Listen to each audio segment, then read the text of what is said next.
What's cracking, guys? Omar Aesop here with my coach, Coach Brian. How the hell are you, dude? Pretty good today. Okay, so what are we going to talk about? Today we're going to talk about mobility. And why mobility? Yep. Mobility is key. If you want to be a good Olympic weightlifter, if you want to move well, if you want to get into all the key positions for the Olympic lifts, you have to be mobile. Okay. In Olympic weightlifting, you got to be mobile in 3 key areas. All right. We're going to talk about number 1 today, probably the most key area, which is the ankle. Interesting. So, list the 3 key areas for those at home. Ankle, hip, and shoulder. Okay, so 3 key areas. Yeah, if you don't have adequate mobility in any of those joints, it's going to be very hard for you to get into the correct positions for the Olympic lifts and be able to perform them. Awesome. So before we get into the how to snatch, like a power snatch or clean and jerk, it's very important for everyone out there to be mobile enough to do those movements properly, which is why we're doing this mobility series. All right, so what are we doing, Brian? All right, so today we're going to mobilize your ankles. Particularly, we're going to try to increase your dorsiflexion. So that is this flexion right here. We talked about earlier last week the high bar Olympic lifting back squat. Right. It's a high bar squat. It's a very upright torso angle. It's a very deep squat. In order to get into that position, you need adequate dorsiflexion. Right. If you don't have adequate dorsiflexion, your shins tend to be vertical, which then causes your hips to shoot back, and you don't have that ideal angle between shin and torso. It's a problem for me. So it's a problem for a lot of people, right? So what we're going to try to do is increase your dorsiflexion right there. Okay. So this is our test. Yeah. Pull those toes back as far as you can. That's pretty horrible, right? The good news is they're even. They're equally horrible. Right. But this is bad. How would you rate this for real? Not great. I like the honesty. But now we're going to try to mobilize this using the band, and we'll see if we can get a result. For sure. Okay. All right, so step 1 is you're going to tie the band against an upright or a squat rack in the gym.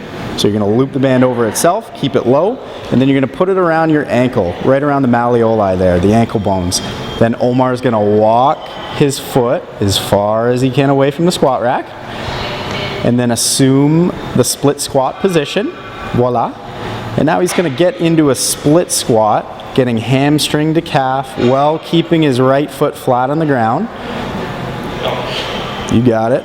All the way down, all the way up. We're going to do that for a few reps. We'll do 10. So the band is providing traction.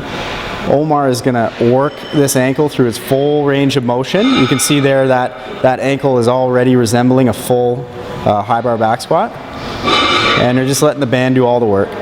So a couple more reps. We're going to do it to 10. And then we're going to retest and see if it actually worked.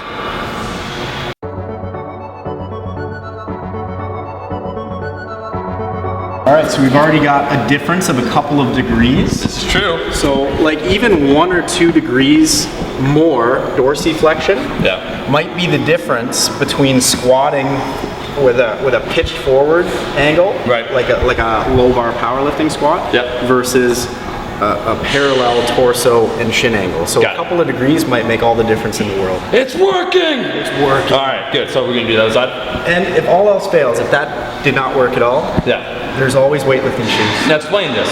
So weightlifting shoes have a heel built in already, so it's giving you dorsiflexion. Right. There's a reason why Olympic weightlifters wear these. It helps you get into a bottom position of a clean, a snatch, a high bar back squat, and it helps you get into that position with a strong lordosis and a parallel angle between the torso and the shin. Okay. So if you don't have adequate mobility, there's always a weightlifting shoe, but we would like to work on the mobility as well as put you in a shoe. Gotcha. Okay. That's why they wear them. All right, makes sense.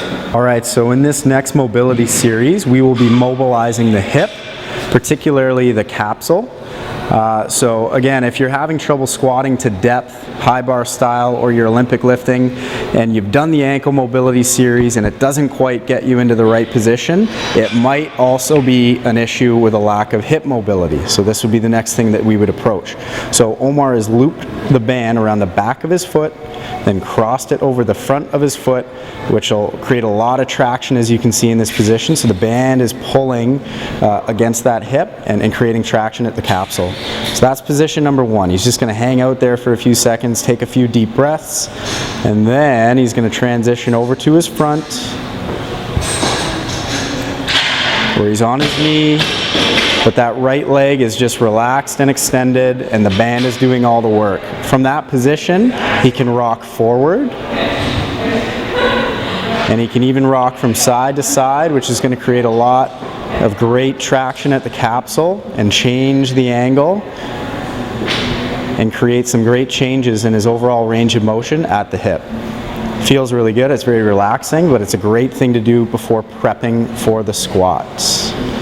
And the last step to this sequence is to scoot back, take some tension off the band, and just draw your leg into your chest with neutral spine, which is activating the hip flexor or preparing the hip flexor for the squat.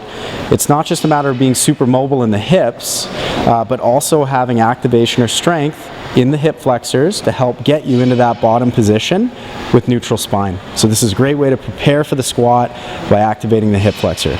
All right, the last mobility sequence that we're going to do is one to mobilize the shoulder. This is the overhead squat prep, as seen on the DTS channel. But what you're going to do is just throw your hand in your mobility band, close the loop around your hand, and you're going to lean away from the rig with your palm facing the ceiling like this. Once you've got tension on the band, you're going to literally unwind that fascial line by twisting your palm up to the ceiling and then bringing it back down again. So you're unwinding that fascial line. This is amazing for the overhead squat, particularly if you tend to buckle at the elbow while doing an overhead squat. And if you want to make it more intense, you can look away from that working arm to again intensify the stretch of that fascial line.